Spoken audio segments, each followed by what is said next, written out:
검찰에서는 오늘 이재용 삼성전자 부회장이 요청한 수사심의위원회 개최 여부를 결정하는 회의가 열립니다. 앞서 이 부회장은 구속영장이 청구되기 전 외부 전문가들로부터 이 기소 여부를 판단받겠다며 수사심의위 소집을 신청했는데요. 취재기자 연결해서 자세한 내용 알아보겠습니다. 박기환 기자. 네, 서울중앙지검입니다. 네, 그러니까 오늘은 이재용 부회장을 재판에 넘기는 게 적절한지 판단하는 수사심의위원회, 이걸 열지 말지가 일반 시민들로 구성된 위원회에서 결정이 되는 거죠? 네, 그렇습니다. 오늘 서울중앙지검에서는 검찰심의위원회 산하 부의심의위원회가 열립니다.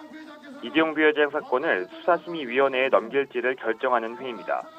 보안을 이유로 현재 회의에 참석하는 위원 명단이나 회의 시각 등은 공개되지 않고 있는 건데요.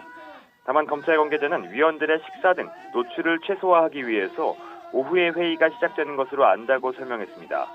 오늘 회의엔 검찰 시민위원 150명 가운데 무작위 추첨을 통해 선정된 15명이 참석합니다. 이 가운데 표결을 위한 성원인 10명 이상이 참석해야 회의가 예정대로 진행됩니다. 오늘 회의한 건은 이재용 부회장 등에 대한 수사심의위원회 소집 여부입니다. 위원들 간 토론을 거친 뒤 과반수가 소집이 필요하다고 의결하면 윤석열 검찰총장은 수사심의위 소집 절차에 착수해야 합니다. 이후 수사심의위에서 이재용 부회장에 대한 기소 여부 등을 논의하게 됩니다.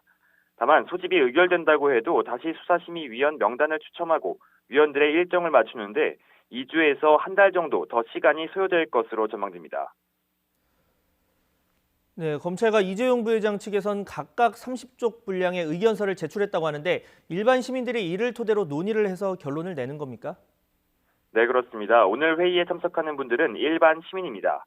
학계 등 전문가 위주로 구성된 수사심의위와는 다른데요. 그만큼 검찰과 이재용 부회장 측은 복잡한 경영권 승계 의혹 사건에 대해 시민 눈높이에 맞춰 설명할 수 있도록 의견서 작성에 힘을 쏟은 것으로 알려졌습니다. 먼저 검찰은 기소의 불가피성과 함께 수사심의위 논의 자체도 불필요하다는 점을 의견서에 담았습니다.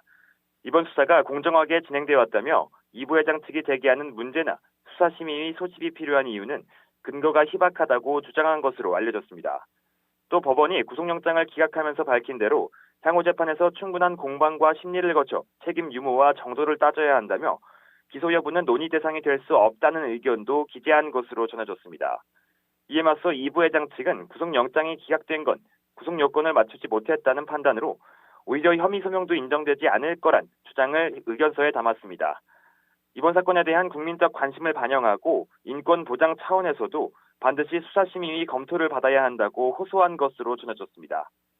양측이 제출한 의견서는 모두 30쪽 분량으로 오늘 회의에선 김종중 전 사장과 삼성물산의 심의 소집 여부도 함께 논의됩니다. 이 부회장과 함께 구속영장이 청구됐던 최지성 전 부회장은 김 전 사장과 같은 혐의를 받는 만큼 김 전 사장에 대해서만 심의를 요청한 것으로 전해졌습니다. 세 가지 의견서를 모두 검토해 수사심의 소집 여부를 결정해야 하는 만큼 회의 결과는 오후 늦게나 나올 전망입니다. 지금까지 서울중앙지검에서 YTN 박기환입니다.